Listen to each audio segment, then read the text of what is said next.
Spectre du communisme, le podcast du Parti communiste révolutionnaire. Okay. Bon, mais la grève de juin 1936 a été le plus puissant mouvement de la classe ouvrière française depuis la Commune de Paris, ou était à l'époque le plus puissant. Puisque depuis, bien sûr, il y a eu la Libération, il y a eu mai 68, mais juin 1936 figure à côté de la Commune de Paris, de mai 68, de la Libération, comme l'une des grandes dates du mouvement ouvrier français, comme l'une de ces grandes explosions révolutionnaires. À l'époque, donc, en fait, on dit juin 1936, mais la grève a commencé véritablement mi-mai. Mais elle a atteint son pic début juin, enfin mi-juin, avec près de 3 millions de travailleurs en grève et qui occupaient leur lieu de travail. On appelle ça des grèves sur le tas. Des grèves spontanées et avec occupation. 9000 entreprises ont été occupées au total, donc petites et grandes. Et de Norvège, où il était exilé, Trotsky, lorsqu'il a entendu parler de cette vague révolutionnaire, de cette vague de grève, plutôt, il a écrit un article dont je vous conseille la lecture, un article plein d'enthousiasme et à la fois très profond sur le plan théorique qui s'intitule « La Révolution française a commencé ». C'est pas un article très long, ça fait 7-8 pages, mais c'est ça le titre. Et c'était donc ainsi que Trotsky caractérisait les événements, le début d'une révolution. La Révolution française a commencé. Dans le même article, Trotsky prévenait que le début d'une révolution ne signifiait pas forcément son plein développement et sa victoire, encore moins sa victoire, et expliquait que au moment même où cette vague de grève se développait dans le pays, les dirigeants du mouvement ouvrier, les dirigeants socialistes, les dirigeants communistes, leurs équivalents syndicaux, Léon Jouot à la tête de la CGT qui venait d'être réunifié, et d'autres faisaient tout pour que cette révolution ne se développe pas, craignaient la révolution, ne la souhaitaient pas, non seulement ne la souhaitaient pas, mais la redoutaient. Et il expliquait que qu'en l'absence d'une direction révolutionnaire à la hauteur des événements, le risque était que toute l'énergie révolutionnaire qui était en train de se manifester dans cette explosion gréviste risquait d'être gâchée et risquait d'aboutir non pas à une révolution victorieuse, mais à une phase de contre-révolution. Et Trotsky, à l'époque, plaçait l'alternative qui était devant les travailleurs français dans les termes suivants: révolution, socialisme ou fascisme. Il ne voyait pas d'alternative le troisième terme à cette perspective-là. En réalité, il n'y a pas eu le fascisme à proprement parler, mais enfin, il y a eu l'occupation fasciste et le régime de Pétain. Donc c'était quand même pas loin. Comme vous le savez, le Front populaire, qui est autre chose que la grève générale. Ça, il y a une confusion dans l'esprit. Les gens mélangent la grève générale, le Front populaire. En fait, le Front populaire, c'est le dispositif politique sur lequel je reviendrai, qui avait été mis en place dès l'année 1935, qui était une alliance politique entre les communistes, le Parti communiste français, le Parti socialiste et le Parti radical, c'est-à-dire un parti bourgeois. Et c'est pour ça que Trotsky parlait de la politique du Front populaire comme une politique de collaboration de classe, mais j'y reviendrai dans l'exposé. Mais le Front populaire, qui a pris le pouvoir, donc cette coalition, a pris le pouvoir, est arrivé au pouvoir du moins, majoritaire au Parlement, à la suite des élections d'avril-mai 1936, ce gouvernement Front populaire a commencé à se disloquer un an après. Le ministère Blum a chuté dès le mois de juin 1937, je crois, par là, en tout cas en 1937, un an après le Front populaire. Et le Front populaire, à proprement parler, était fini, complètement fini en juin 1938. Donc 2 ans qui étaient marqués par une série de tout un processus de dislocation du Front populaire avec l'axe politique qui se déplaçait de plus en plus vers la droite. Et comme on sait, toutes les conquêtes de la grève de juin 1936 ont été peu à peu éliminées jusqu'à ce que la classe ouvrière française subisse l'atomisation du régime de Pétain et le carnage impérialiste de la Deuxième Guerre mondiale. Donc, c'est-à-dire que toutes les conquêtes du Front populaire, enfin qu'on dit du Front populaire, en réalité, toutes les conquêtes de la grève générale de juin 1936 ont été balayées, quasiment toutes, en l'espace de 2 ans. Et toutes, pour le coup, balayées, et plus que balayées, en l'espace de 3-4 ans. Donc quand on lit, il faut garder ça à l'esprit quand on lit les analyses et les articles d'anniversaire qu'on va trouver dans l'Humanité, qu'on va trouver dans la presse de gauche, où vous allez avoir des images tout à fait réelles, évidemment, qui reflètent quelque chose, d'ouvriers sur leur bicyclette qui profitent des congés payés pour partir à la mer ou dans les trains, les kermesses dans les usines occupées, les pièces de théâtre, l'explosion de joie que constituait cette grande fête, en un sens que constituait la grève. Et toute révolution commence par une grande fête, en réalité. On connaît toujours. On a toujours expliqué que les premières phases d'une révolution se caractérisaient par une euphorie, un sentiment d'une libération générale des esprits après des années et des années d'esclavage, et des illusions sur le fait qu'on est tous unis, tout va bien se passer, c'est la grande fête de la libération sociale. Et c'est ça que reflètent toutes les images qu'on a du Front populaire. Et c'est ça que vous trouvez dans la presse de gauche réformiste, c'est-à-dire les 40 heures, les 2 semaines de congés payés, les augmentations de salaire, les contrats collectifs, la liberté syndicale, enfin tout ce qui a été arraché par la grève. Mais ils parlent pas de la suite, ils parlent pas de la défaite.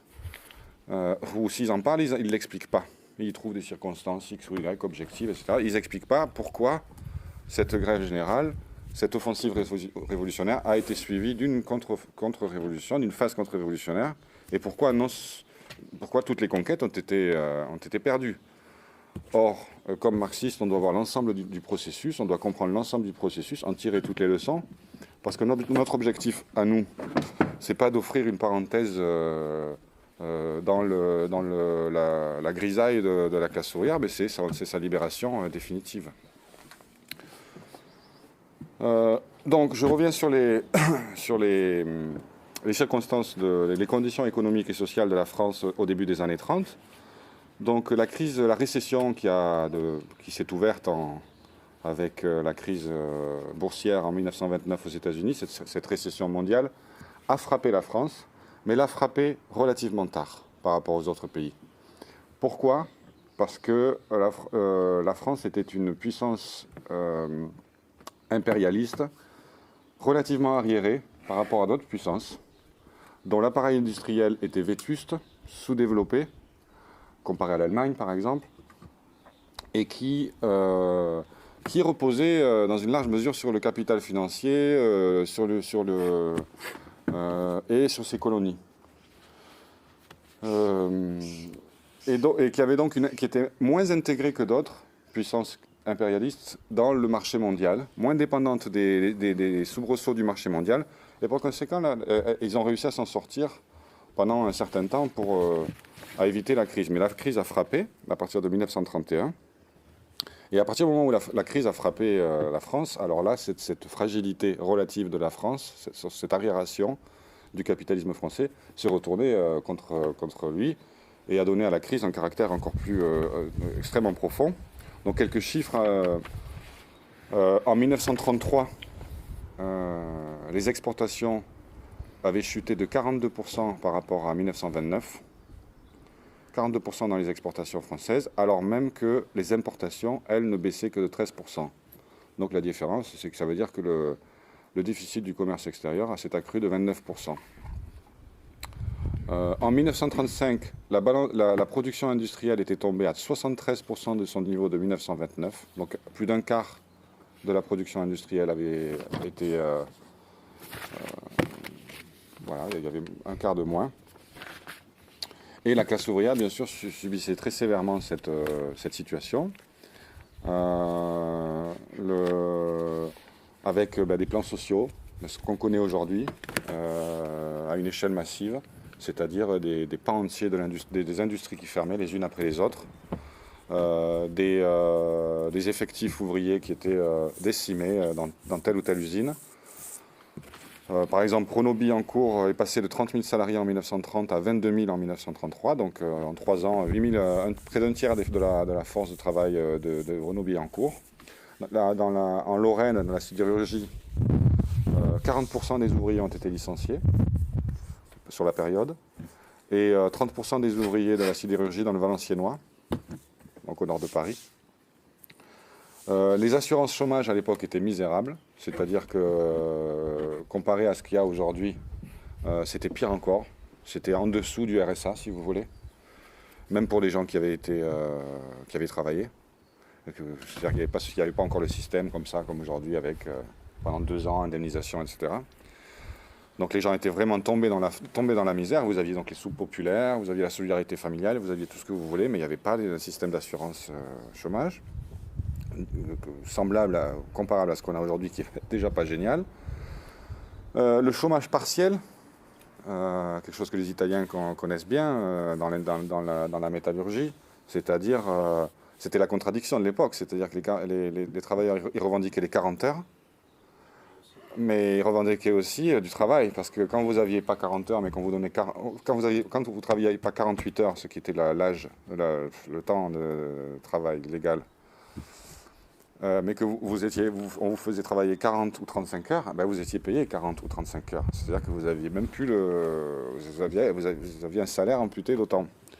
Et donc, dans les entreprises, pour donner un chiffre à ce sujet, dans les entreprises de plus de 100 salariés, le nombre d'heures de travail accordées aux salariés a baissé de 30% entre 1930 et 1935. Donc, en l'espace de 5 ans, 30% des heures du temps de travail en moins. Donc vous voyez, il y avait le chômage d'un côté, et puis il y avait le chômage partiel, il y avait le temps partiel imposé qui était une catastrophe pour les conditions de vie, pour le point de vue du pouvoir d'achat. Alors, il est vrai qu'entre 1931 et 1935, il y a eu une phase de déflation, il y a eu la baisse des prix. Mais cette baisse des prix, qui était due à la crise de surproduction, mais cette baisse des prix a été systématiquement... les travailleurs n'ont pas pu vraiment profiter de l'augmentation relative du pouvoir d'achat de leur salaire nominal, puisque si vous avez des prix qui baissent, mais que votre salaire ne change pas, en théorie, votre pouvoir d'achat augmente. Mais ça a été systématiquement remis en cause par une politique justement de coupe des salaires. C'est-à-dire que de façon négative, c'est comme si vous aviez comment ça s'appelle cette revendication, l'échelle mobile des salaires. Vous voyez, c'est-à-dire indexer le salaire sur l'inflation. Les capitalistes, ils ont fait l'échelle mobile des salaires en négatif. C'est-à-dire les prix baissent, on baisse les salaires. Et vous aviez, par exemple, les décrets-lois de juillet 1935, 10% de coupe dans les salaires de la fonction publique, net, comme ça, 10% en moins. Des coupes budgétaires massives, une politique de coupe d'austérité, comme on la connaît aujourd'hui, qui touchait tous les secteurs. Et dans le secteur privé, donc je vous disais, des coupes dans le temps de travail, beaucoup de temps partiel imposé, mais aussi des coupes dans les salaires, une offensive du patronat sur les salaires. Donc une accumulation, vous imaginez bien, de colère dans la classe ouvrière. Et en ce qui concernait les classes moyennes, qui à l'époque constituaient en France 40% de la population active. Alors vous avez, pour ceux qui ont assisté à l'exposé sur l'Allemagne hier, vous avez entendu la classe ouvrière allemande de 70% de la population active, ce qui laissait quand même une section non négligeable en Allemagne de petits bourgeois, qui constituait donc la base de masse du fascisme, du nazisme. En France, la base de masse du nazisme, d'un potentiel mouvement fasciste, était encore plus importante, puisque la classe dirigeante française, traumatisée par la Commune de Paris, a délibérément retardé le développement industriel du pays, se concentrant sur son empire colonial, sur la spéculation financière, économie de rentier, capitalisme rentier, et ne voulait pas développer, évidemment c'est un peu schématique, mais ne cherchait pas à concurrencer l'Allemagne et les autres grandes puissances industrielles sur le terrain industriel, parce qu'elle craignait le développement d'une classe ouvrière et de ce que ça a mené politiquement. De sorte que la classe ouvrière était certes beaucoup plus importante en 1936 qu'en 1871. En France, il y avait eu un développement inévitablement, parce que sinon, si le capitalisme français n'avait pas du tout développé l'industrie, ce serait complètement marginalisé. Mais ils n'ont pas fait un effort particulier dans ce domaine. Et les classes moyennes constituaient 40% de la population. C'est quand même significatif. Et j'entends par classe moyenne, donc les petits commerçants, les petits artisans, les petits paysans, etc., etc. Les rentiers de divers petits rentiers, ceux qui avaient une pension, des choses comme ça. Et eux subissaient de plein fouet, alors là de façon encore plus catastrophique en un sens, parce que vous êtes salarié, on vous ampute votre salaire, ou on vous passe de 48 à 40 heures. C'est pas bon, c'est un coup dur. Mais vous êtes artisan. Vous êtes ruiné. C'est-à-dire que c'est comme vous tombez dans la même catégorie que les chômeurs. C'est la même chose. C'est les travailleurs qui perdaient leur emploi qui devenaient chômeurs. Eh bien, les artisans, quand ils étaient ruinés par la concurrence, ruinés par la baisse de la demande, ruinés par leur incapacité à rembourser les banques auprès desquelles ils avaient fait crédit, ruinés par l'augmentation des taxes aussi, parce que le grand capital exerçait une pression fiscale, bien sûr, sur les petits capitalistes, comme toujours. Eh bien, vous tombiez dans le sous-prolétariat ou directement. Et donc, un certain nombre il y avait une agitation croissante dans la petite bourgeoisie. Et tel était le décor. Donc, énorme choc brutal et énorme insatisfaction dans la petite bourgeoisie, dans les classes moyennes. Colère croissante et combativité croissante dans la classe ouvrière.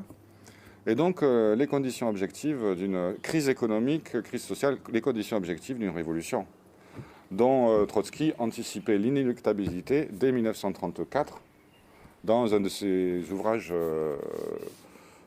sur la France, Où va la France, la première brochure qu'il a écrite à ce sujet, mais ensuite, sous le titre de Où va la France, vous trouvez tout ce qu'il a écrit entre 1934 et 1938, et qui est vraiment très, très profond. C'est un classique sur cette période. Et quelle était la situation sur le plan politique ? La petite bourgeoisie, les classes moyennes, avaient l'habitude, dans leur grande majorité, de voter pour le parti radical. Le parti radical se définissait comme l'héritier des Jacobins en France. Le mouvement ouvrier français et la vie politique française en 1936 était encore marquée par non seulement le jaurécisme, qui lui-même s'enracinait dans les traditions de la Révolution française, avec les défauts que ça pouvait impliquer, hein, c'est-à-dire l'exaltation de la République, de la démocratie. Enfin, on a la même chose chez Mélenchon, hein, c'est toujours pareil. Hein, c'est pas pour rien que les réformistes de gauche continuent de se réclamer de la Révolution française. Ils feront ça jusqu'à ce qu'on en ait fini avec eux. Mais eh bien, à l'époque, vous aviez non seulement la gauche, Léon Blum et les autres, qui se réclamaient de la Révolution française, mais même les partis bourgeois. Après tout, puisqu'il s'agissait d'une révolution bourgeoise, les radicaux avaient la possibilité de se chercher une filiation avec les Jacobins.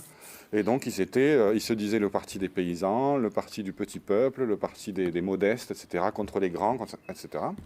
Sauf que le parti radical n'était pas un parti de la petite bourgeoisie. C'était un parti de la grande bourgeoisie, mais dont l'objectif était d'embrouiller la petite bourgeoisie et de la rattacher au char du grand capital et d'assurer une certaine stabilité politique, démocratique, parlementaire dans le pays.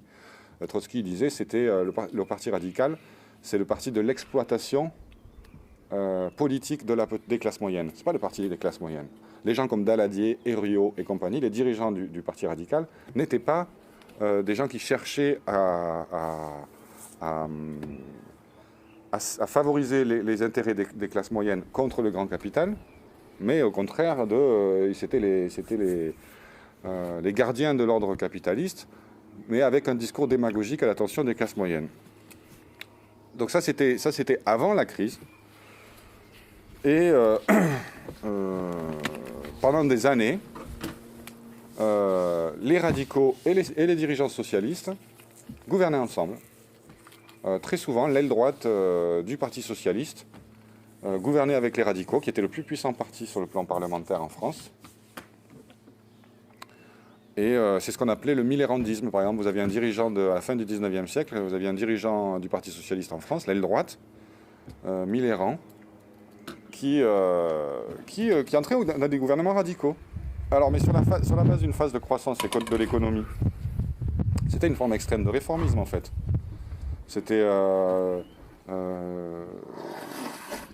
oui, c'est ça, c'était une expression, c'était la collaboration de classe, mais alors sous la forme d'une participation gouvernementale de ministres de socialistes dans un ministère radical. Et alors on leur donnait je ne sais pas quel poste, etc. Et puis comme il y avait une phase de croissance économique, ils pouvaient faire valoir quelques petites réformes par-ci, quelques petites réformes par-là. Et évidemment, ça polarisait le Parti socialiste parce que vous aviez les adversaires du millerandisme.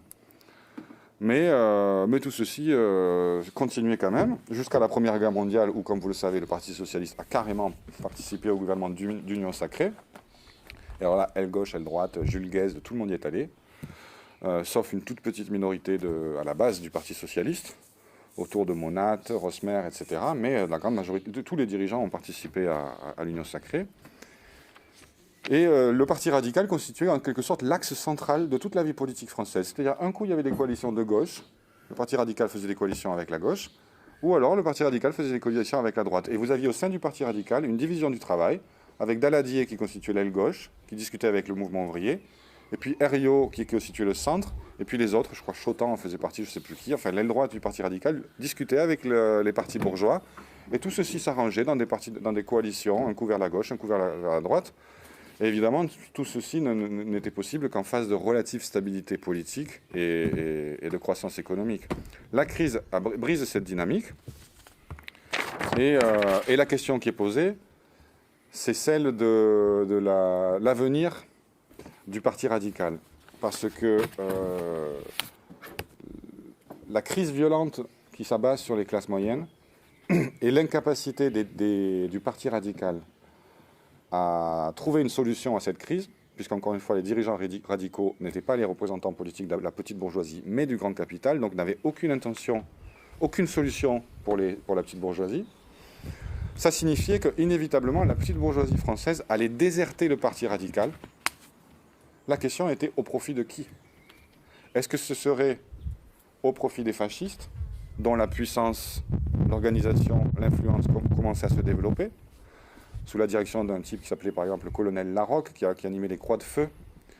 Mais il y avait différentes organisations fascistes, les Croix de Feu étaient la plus importante. Est-ce que la petite bourgeoisie qui cherchait une option radicale, radicale pas comme le Parti radical justement, une option révolutionnaire, enfin une option vers les extrêmes, est-ce qu'elle allait le trouver du côté des fascistes ou est-ce qu'elle allait le trouver du côté de la classe ouvrière? Étant entendu que la petite bourgeoisie n'a pas de politique indépendante et ne peut, au final, faire le jeu que de l'une ou l'autre des deux classes fondamentales de la société, soit de la classe capitaliste, ça c'est quand elle se tourne vers le fascisme, soit de la classe ouvrière. Eh bien, c'était ça l'enjeu qui était posé en France. Et on connaissait la réponse en Allemagne, où l'incapacité des dirigeants socialistes et communistes à gagner les classes moyennes les a jetés dans les bras de Hitler avec les conséquences que l'on sait. Et tout l'enjeu était de savoir si et comment les organisations de la classe ouvrière allaient gagner les classes moyennes au programme de la révolution socialiste, qui était le seul programme susceptible de soulager tous les problèmes des classes moyennes et puis de leur donner un avenir, puisque la révolution socialiste, enfin le programme du socialisme, le programme révolutionnaire, notamment que développait la 4e internationale, comprenait toute une série de propositions pour les petits paysans, les petits artisans, notamment la nationalisation des banques. C'est-à-dire les artisans et les paysans, comme aujourd'hui d'ailleurs, hein, vous écoutez, ils sont étouffés par le crédit, ils sont étouffés par les dettes. Eh bien, la nationalisation des banques et des crédits préférentiels à taux préférentiels pour les classes moyennes, la nationalisation, c'est frappant hein, quand on regarde aujourd'hui la crise, encore aujourd'hui, même si la paysannerie a disparu, mais vous vous souvenez de la crise du porc il y a quelques mois, etc. La nationalisation de tous les intermédiaires, enfin des grands industriels du secteur, etc., constituait une solution pour les classes moyennes. Et la question était de savoir est-ce que les partis ouvriers allaient dans ce sens. Alors, juste pour ce qui est du Parti communiste, comme vous le savez, en 1920, il y a eu la scission de la SFIO, du Parti socialiste. Le Parti communiste est né d'une scission majoritaire du Parti socialiste en 1920 à Tours. Et quand on lit les écrits de Trotsky à l'époque, ce qui est marquant, c'est on voit comment il essaye, puisqu'il était responsable dans l'Internationale communiste pour le PC français. Parce que comme Trotsky avait vécu quelques années en France, notamment pendant la Première Guerre mondiale, il parlait français, il écrivait français, et donc il avait la possibilité de suivre attentivement les débats internes au Parti communiste français à sa naissance, dans la foulée de 1920. Et donc il était délégué par la direction de l'Internationale pour suivre les débats et essayer d'orienter le Parti communiste français dans la bonne direction.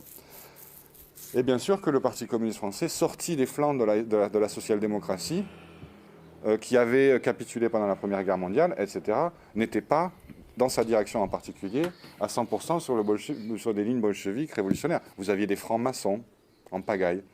Le premier secrétaire général du Parti communiste français, qui s'appelait Frossard, était un franc-maçon qui a fini à l'extrême droite du Parti socialiste.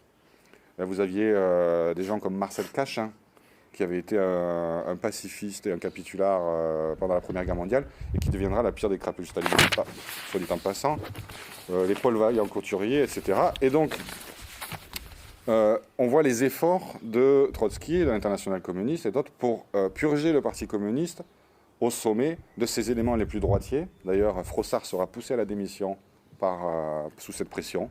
Il dira, mais si vous voulez si vous voulez pas que je sois franc-maçon, vous connaissez les 21 conditions d'adhésion à l'Internationale communiste. La 21e condition, qui a été rajoutée à la fin contre la franc-maçonnerie, c'était expressément pour le Parti communiste français.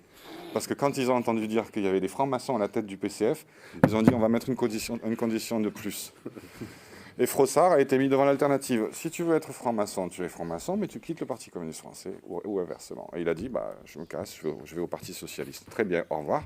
Et c'était ce processus-là qui était en train de mettre le Parti communiste français sous la pression de la base et sous la pression aussi de l'Internationale communiste, dans la bonne direction, et notamment sur la question du front unique. Parce qu'il faut s'imaginer, au lendemain de la Première Guerre mondiale et au lendemain de la scission de 1920, le Parti communiste prend la majorité du Parti socialiste. Il prend l'UMA, il prend les 3/4 des militants de base. Il prend significativement qu'un quart du groupe parlementaire et des élus au niveau national. Ceux-là, ils restent dans la vieille maison, comme on disait, avec Léon Blum et les autres, Paul Faure, dans le Parti socialiste. Mais en tout cas, le Parti communiste est gagnant largement dans la base, etc., adhère à l'Internationale communiste, puisque c'était ça, la cause de la scission, enfin, l'un des éléments, c'était adhérer ou pas à l'Internationale communiste, et donc à son programme. Et il y avait du gauchisme en conséquence, c'est-à-dire l'Internationale communiste a dit, bon, très bien, vous avez été majoritaire dans l'avant-garde, vous avez été majoritaire dans le Parti socialiste, maintenant il faut travailler la masse des socialistes, parce qu'attention, ils ont peut-être été minoritaires au Congrès, mais les socialistes, les Blum et compagnie, ont toujours une base de masse dans la classe ouvrière. Donc, politique de front unique. C'est-à-dire, vous venez de vous séparer des socialistes, vous devez immédiatement faire des réunions avec Léon Blum et compagnie, en disant, voilà, on propose ça, on propose ça, on propose ça. Et les dirigeants communistes, il y avait un certain nombre qui ne comprenaient pas. Ils disaient, mais on vient de rompre avec eux, et vous êtes en train de nous expliquer qu'il faut faire une politique de front unique avec les socialistes. Et il y avait un élément d'ultra-gauchisme, mais cet ultra-gauchisme n'avait rien à voir avec l'ultra-gauchisme délirant, organique, de la phase de troisième période dont on a parlé hier à propos de l'Allemagne. où là, c'était suite à la dégénérescence, parce que finalement, je finis là-dessus, les dirigeants du Parti communiste, dans les années 22-23, ils ont accepté, ils ont dit, ok, là, le front unique, ils ont compris. Ça. Ce qui est très intéressant dans cette période, c'est qu'on voit bien que la direction du Parti communiste n'était pas bureaucratisée. Il y avait des tensions, il y avait des réflexes comme ça, un peu nationalistes, en mode, c'est encore Lénine et Trotsky qui nous envoient leurs missives et tout. Bon, ils essayaient de manœuvrer certains, mais on sentait quand même que la direction du Parti communiste jouait le jeu et cherchait, bon an mal an, les solutions à bolcheviser le Parti communiste français. Et ils ont accepté la politique du front unique, mais à partir des années, à la fin des années 20, le Parti communiste français a complètement renoncé à cette politique et est tombé dans l'ultra-gauchisme le plus complet. Ce que vous avez entendu au sujet de l'Allemagne hier, comme pareil pour la France, c'était les social-fascistes, les radicaux-fascistes, tout le monde était fasciste, sauf le Parti communiste français, ce qui a considérablement renforcé le Parti socialiste. Le Parti socialiste s'est trouvé plus fort. La CGT, parce qu'il y a eu une scission en 1921, entre la CGT s'est scindée à l'initiative des dirigeants de droite, qui avaient peur que les communistes, que les conséquences du congrès de Tours soient que les communistes que l'international communiste du coup prenne la direction de la CGT. Donc Jouot et compagnie sur la droite, ils ont scissionné. Et donc vous aviez la CGT et la CGTU, ça c'était les communistes, CGT unitaire, parce que pour protester contre la scission et pour réclamer la réunification. Mais la CGTU, à la fin des années 20, complètement sous l'influence ultra-gauchiste des dirigeants staliniens, était tombée à 250 000 adhérents, alors que la CGT socialiste en avait 500 000. Bon, c'était dans tous les cas pas de gros effectifs, hein, mais en France, les traditions sont comme ça. Il n'y a pas beaucoup de... Sauf dans des périodes exceptionnelles, il y a très peu de syndiqués. Et le Parti communiste est tombé de 120 000 adhérents en 1920 à 10 000 adhérents en 1932. Alors, j'ouvre une petite parenthèse, puis il y a des camarades qui peuvent se dire, bon, ben, le Parti communiste français aujourd'hui c'est bon, alors ils en ont encore 50 000, ils vont s'en sortir. Bon, la petite différence, c'est qu'à l'époque, il n'y avait pas eu le stalinisme, à l'époque il y avait la révolution d'octobre, et malgré ces 10 000 adhérents, le PC aurait pu disparaître, mais malgré ces 10 000 adhérents, le Parti communiste restait quand même auprès de l'avant-garde de la classe ouvrière française, le parti de Lénine, le parti, enfin, ils n'avaient pas vu encore le stalinisme. En 1929, à part les trotskistes, à part un certain nombre de militants, de ceux qui regardaient de près, il n'était pas du tout clair qu'en Union soviétique, il y avait eu un tournant, qu'il y avait une contre-révolution politique qui était à l'œuvre.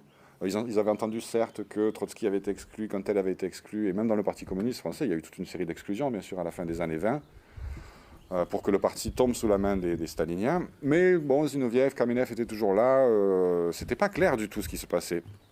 Et donc, pour beaucoup de travailleurs, le Parti communiste français, c'était le parti de la révolution russe, c'était le parti de la Troisième Internationale. Et c'est ce qui lui a permis de rebondir par la suite. Je ferme la parenthèse, parce qu'aujourd'hui, le Parti communiste français, c'est le parti de la révolution russe. Non, c'est terminé cet argument. Et bon, voilà. Et par ailleurs, le programme était un programme certes ultra-gauchiste, mais c'était un programme révolutionnaire, celui du PC à l'époque, ce qui n'est pas le cas aujourd'hui. Bref. Donc, bon, ce qui s'est passé, par contre, donc cette politique ultra-gauchiste menait la France tout droit vers une situation à l'allemande, c'est-à-dire une division du mouvement ouvrier, et la possibilité pour la petite bourgeoisie de se tourner vers le fascisme. Mais ça ne s'est pas passé comme ça, notamment du fait de l'expérience allemande. La prise du pouvoir d'Hitler a été un choc pour la classe ouvrière française. La plus puissante classe ouvrière d'Europe qui se faisait écraser sous la botte fasciste, comme ça, pratiquement sans résistance, c'est vrai.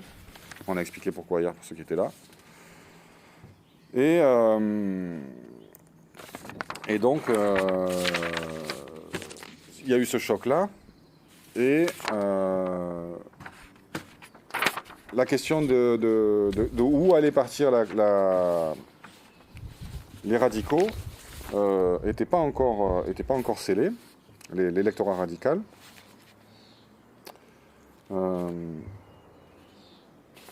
Attendez, où est-ce que j'en suis? Je n'ai pas suivi mon plan. Et donc il y a eu une réaction dans la rue. Ce qui s'est passé, c'est que le 6 février 1934, les croix de feu du colonel Larocque, quelques centaines d'entre eux, peut-être quelques milliers, armés de revolvers, de rasoirs, traversent le pont de la Concorde, pour ceux qui connaissent, en direction de l'Assemblée nationale, se heurtent aux forces de police, des coups de feu partent de part et d'autre, et il y a plusieurs morts.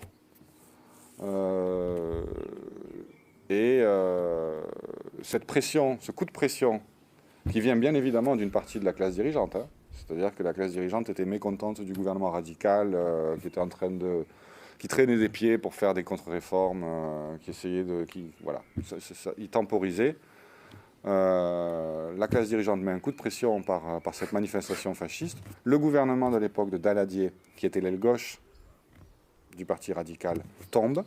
Le gars démissionne, laisse la place à un certain Doumergue, qui était d'un parti de droite, c'était pas un radical. Et donc, la classe ouvrière se réveille le lendemain matin, le 7 février, avec un gouvernement qui a démissionné, un nouveau gouvernement plus réactionnaire, et le constat que les fascistes sont passés à l'action et que c'est eux qui ont fait tomber ce gouvernement. Et que donc, eux, ils commencent à jouer un rôle politique et constituent une menace sur le pays. Immédiatement, sous la pression des masses, mais aussi pour faire contrepoids, les dirigeants syndicaux organisent une grève générale pour le 12 février. Grève générale dont ils espéraient qu'ils concevaient plutôt comme un moyen de dire à la classe dirigeante « Attention avec vos fascistes, on est là ». C'est-à-dire essayer de rééquilibrer le rapport de force. Mais ce qui s'est passé, c'est que sous la pression, les communistes, les socialistes, tout le monde a participé à cette grève générale, et les cortèges, en province comme à Paris, les cortèges socialistes et les cortèges communistes, qui étaient jusqu'à présent soigneusement séparés les uns des autres et s'envoyaient des accusations réciproques, enfin surtout les dirigeants communistes envoyaient des accusations de social-fascisme aux dirigeants socialistes, qui avaient beau jeu de répondre que vous êtes gauchiste, que vous êtes... Enfin bref, vous imaginez la facilité avec laquelle les dirigeants socialistes, Blum pouvait se défendre d'être un social-fasciste, quoi. Eh bien, les cortèges des socialistes et des communistes s'unissent dans la rue mettant de facto la théorie du social-fascisme et la stratégie des communistes en échec. Donc ça, c'était un tournant dans les faits. Mais il y a eu d'autres éléments, il y a d'autres facteurs qui ont poussé la direction du Parti communiste à faire un tournant de 180 degrés. 180 degrés, je veux dire, de la théorie du social-fascisme, donc de la troisième période, à son contraire, par-dessus la théorie une pratique du front unique, c'est-à-dire vers la théorie du Front populaire, c'est-à-dire de l'alliance avec socialistes, communistes et radicaux. Il y a eu d'autres facteurs. Le deuxième facteur, c'était que après tout, les dirigeants communistes et les dirigeants de l'internationale communiste n'avaient pas intérêt à ce que le fascisme arrive en France. Même du point de vue de la bureaucratie soviétique, c'était pas du tout... c'était pas bon. Et donc, ils se tournaient plutôt vers une alliance avec la démocratie française contre le fascisme. Alliance militaire en vue de la Deuxième Guerre mondiale. Et c'est vers ça qu'ils se sont orientés avec en mai 1935, si je ne me trompe pas,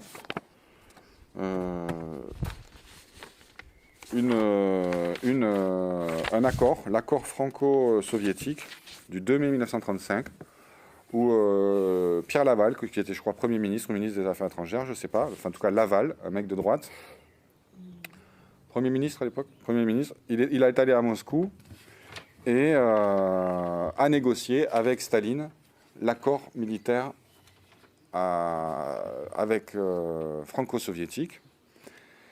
Et dans le communiqué commun Laval-Staline, vous aviez cette phrase: Staline comprend et approuve pleinement la politique de défense nationale faite par la France pour maintenir sa force armée au niveau de sécurité. Ça signifiait à la classe ouvrière française, il n'est pas question de renverser le système capitaliste parce qu'il faut français, parce qu'il faut que l'impérialisme français maintienne maintienne sa force armée au niveau de sécurité. C'est nos alliés. Donc, ça a imposé aux dirigeants du Parti communiste un abandon complet de l'internationalisme révolutionnaire au profit d'une politique de collaboration de classe et de préparation de la France impérialiste à la Deuxième Guerre mondiale. C'est-à-dire qu'à partir de ce moment-là, la direction du Parti communiste double sur la droite les dirigeants du Parti socialiste en direction de ce qu'on appelle une politique sociale patriotique. Alors c'est des termes un peu comme ça, des vieux termes que Lénine balançait à l'époque et puis qui sont restés dans la terminologie marxiste. Social patriote, ça voulait dire quoi? Ça voulait dire beaucoup de patriotisme et un peu de socialisme. Tout ça en vue de rallier la classe ouvrière aux intérêts de sa bourgeoisie dans la conflagration de la guerre impérialiste. Et c'est ce que feront les dirigeants communistes. À partir de ce moment-là, il s'agit d'orienter la classe ouvrière vers cette option. Et il faut bien comprendre, ce n'était pas une abstraction théorique ou cette demande de Pierre Laval et de Staline. Comprendre et approuve pleinement la politique de défense nationale faite la France pour maintenir sa force armée au niveau de sécurité, ça veut dire concrètement, immédiatement, que toutes les politiques d'austérité qui étaient menées contre les travailleurs au nom de la nécessité d'armer de finances publiques tournées vers les dépenses militaires, etc., eh bien, ça devait être accepté. Et donc, les dirigeants communistes disaient, alors, les revendications ouvrières, piano, parce qu'on doit préparer la guerre. Donc, et c'est pour cette raison aussi que les dirigeants communistes ont cherché une alliance non seulement avec les SFIO, mais avec les radicaux, c'est-à-dire avec une fraction, avec un parti bourgeois. Sachant qu'une alliance avec les radicaux ne pouvait être qu'une alliance sur le programme dénominateur commun le plus bas. Je vous donne les éléments de ce programme. D'abord, une citation d'un député radical en 1935. Parce que l'aile droite du Parti radical disait comment on va s'allier avec les socialistes et les communistes, même les communistes, on n'a jamais fait ça, ça va trop loin.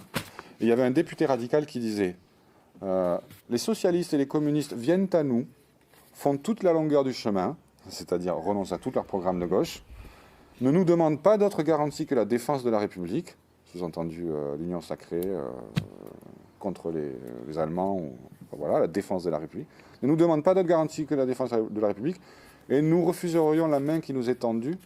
Sous-entendu, les partis ouvriers ont renoncé à tout programme économique et social de classe, se rallient à notre programme à nous, et on refuserait, non. Donc les dirigeants radicaux, en réalité, étaient ceux qui dictaient le programme du Front populaire. Il n'y avait pas de nationalisation, seulement la nationalisation des industries de guerre. Et je pense personnellement que c'était aussi pour préparer la guerre. Il fallait mieux avoir un certain nombre d'usines nationalisées.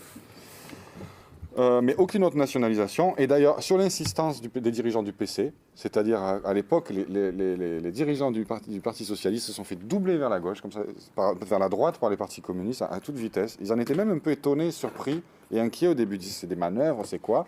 Mais les dirigeants communistes tapaient du poing sur la table dans les réunions du Front populaire. Quand les radicaux disaient non, pas de nationalisation, les socialistes disaient attendez, quand même, au moins sur le papier, il faut qu'on en parle, etc. Les communistes disaient non, pas de nationalisation. Pardon. Pas de nationalisation parce que les radicaux n'en veulent pas, il n'en est pas question. Donc les dirigeants communistes étaient sur la même ligne que les radicaux contre les socialistes, qui faisaient au moins un peu de spectacle, qui essayaient au moins de parler d'un peu de nationalisation, etc. Deuxième élément du programme, désarmement des ligues fascistes par l'État. Alors cet élément de programme est absurde, c'est-à-dire que l'État qui était infiltré par des fascistes était censé désarmer les fascistes. D'ailleurs, ils l'ont fait au cours du Front populaire, soi-disant, ils ont dissous les ligues fascistes. C'est-à-dire que ce que vous faites, vous passez un décret en disant « je dissous les croix de feu du colonel Larocque », moyennant quoi, le lendemain, le colonel Larocque a fait quoi? Il a fondé un parti. Si on ne sait pas une ligue, vous voulez pas une ligue? Je crée un parti qui s'appelait le Parti populaire français, je crois, ou un truc comme ça. Et il n'y a pas eu de dissolution de désarmement des ligues fascistes par l'État, pour la simple raison que l'État bourgeois est un allié de ces mêmes ligues fascistes, et que la police, l'armée étaient infiltrés de ces fascistes.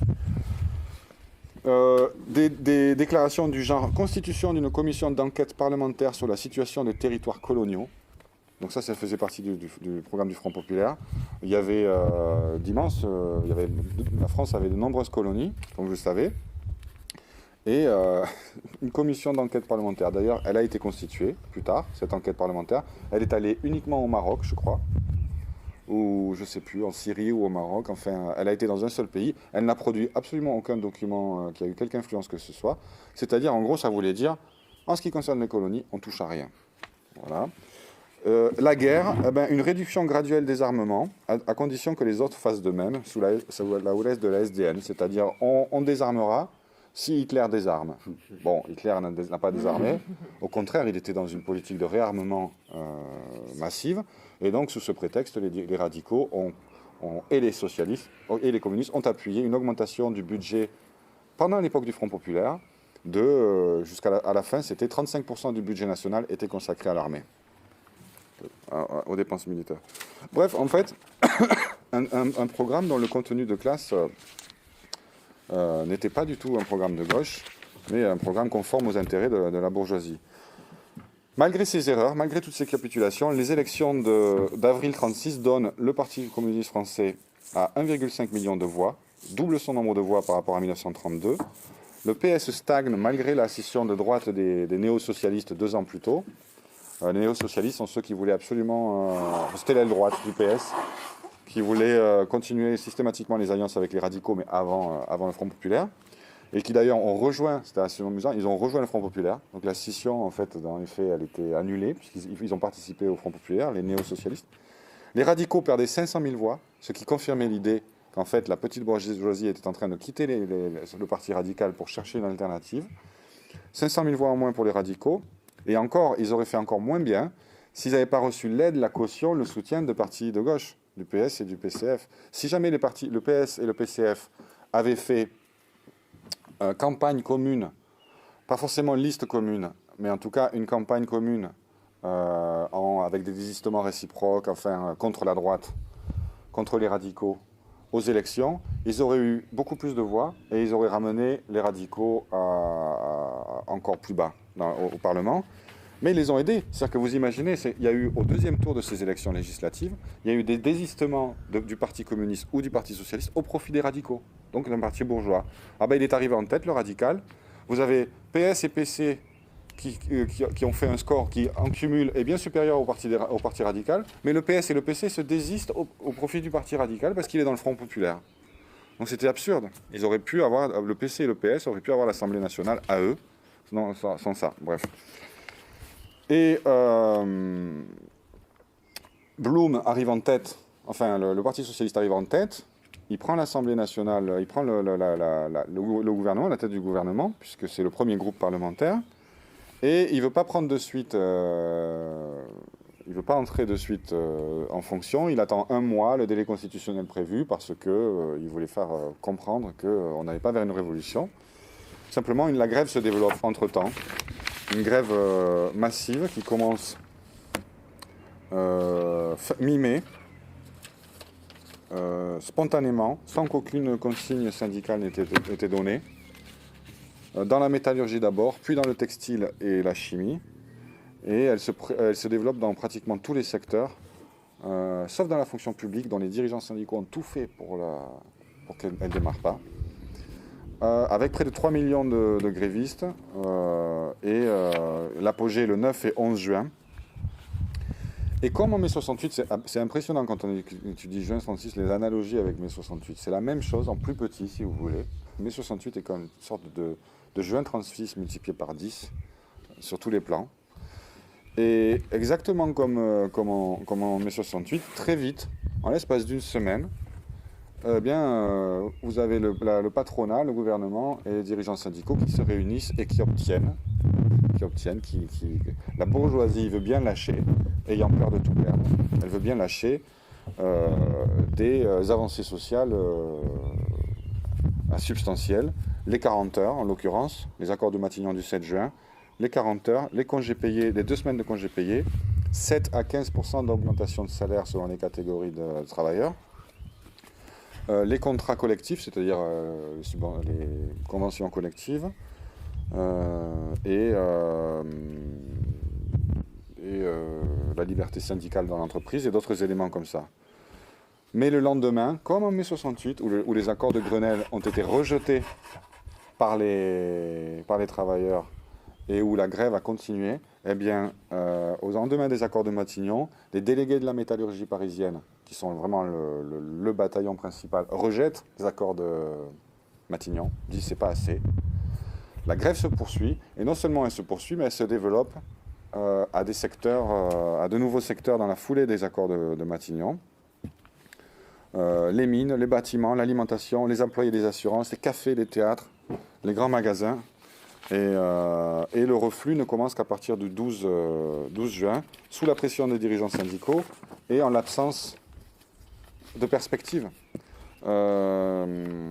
Vous connaissez la fameuse phrase de Thorez, je dis ça le 11 juin, je crois, il faut savoir terminer une grève quand les revendications ont été obtenues.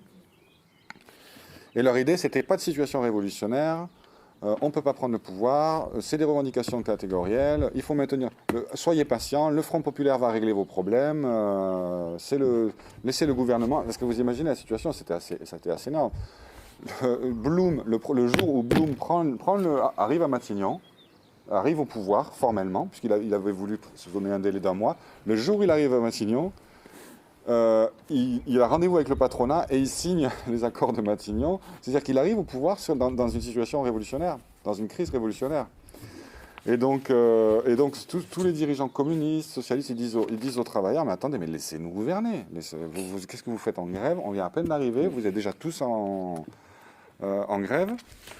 Donc voilà, ils arrachent ces concessions, mais laissez-nous mettre en place le programme. Sauf qu'évidemment, vous aurez noté, les 40 heures, les congés payés, les augmentations et tout le reste n'étaient pas dans le programme du Front populaire. C'est là qu'il y a souvent de la confusion en France. Ce n'est pas le Front populaire qui avait prévu ces réformes-là. Ces réformes sont, comme souvent, comme on le dit, des sous-produits de mouvements révolutionnaires. Alors, qu'est-ce qu'il fallait faire? Je vais bientôt terminer. Qu'est-ce qu'il fallait faire?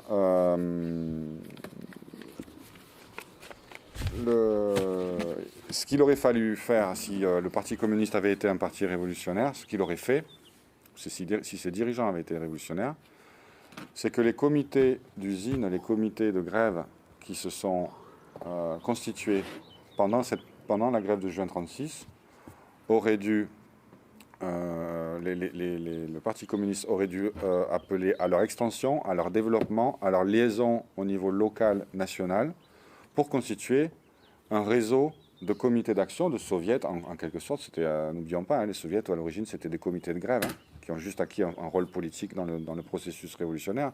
Bref, couvrir le pays d'un réseau de comités de quartier, de comités de lutte,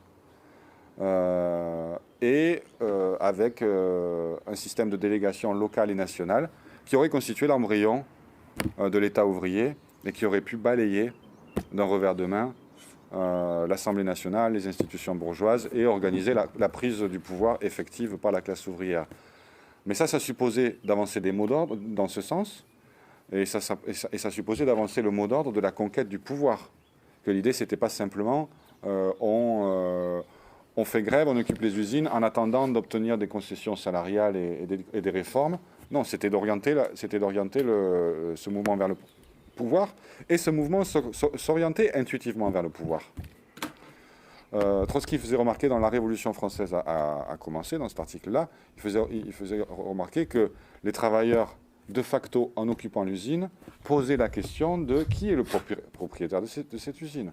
Donc l'explication aux travailleurs mobilisés que c'est à eux de prendre le contrôle de l'usine, mais que le contrôle effectif de l'usine, qui ne peuvent pas être en grève indéfiniment, qu'il va bien falloir reprendre la production, mais que la reprise de la production, si on ne veut pas qu'elle se fasse sous l'autorité du patron, il va falloir qu'elle se fasse sous l'autorité de quelqu'un d'autre. Donc il va falloir élire des délégués, et ces délégués, puisqu'il s'agit d'une économie nationale, il faut les lier au niveau national. Bref, il y avait la possibilité d'expliquer tout ça, ça aurait eu un énorme écho, mais il n'y avait personne pour le faire. Les trotskistes, je termine là-dessus, étaient tout petits, étaient en crise.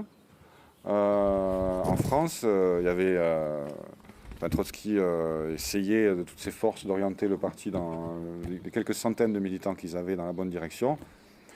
Ils faisaient des erreurs, mais au fond, c'est qu'ils étaient pris dans une vague trop grande par rapport à eux. Et ils n'ont pas pu jouer un rôle. Ils avaient une influence. Pour vous dire, la classe dirigeante avait un peu peur.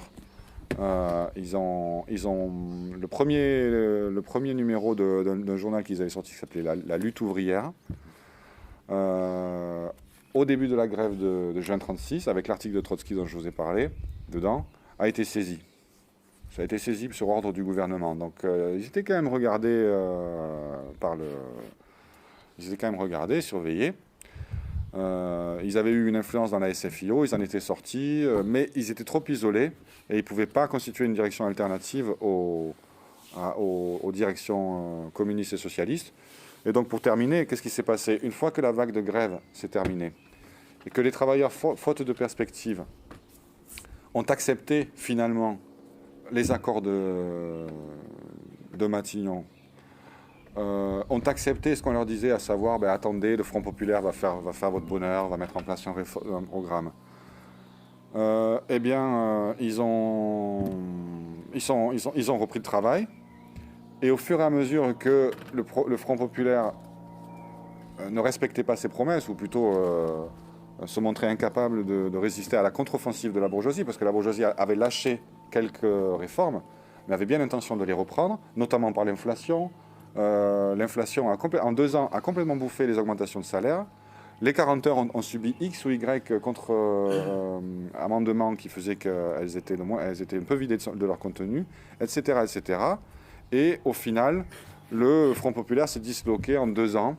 Il y a eu quelques tentatives, il y a eu des vagues de grève, il y a eu toute une série de contre-offensives de la classe ouvrière, mais de façon dispersée et surtout complètement bloquée par les appareils staliniens et socialistes qui ne voulaient pas entendre parler d'un nouveau mouvement de grève. Et donc la classe ouvrière a fini par être amenée à l'abattoir de la Deuxième Guerre mondiale, comme vous le savez, sans avoir pu prendre le pouvoir, alors même que les conditions objectives en avaient été réunies. Voilà, j'arrête là parce que j'étais un peu long.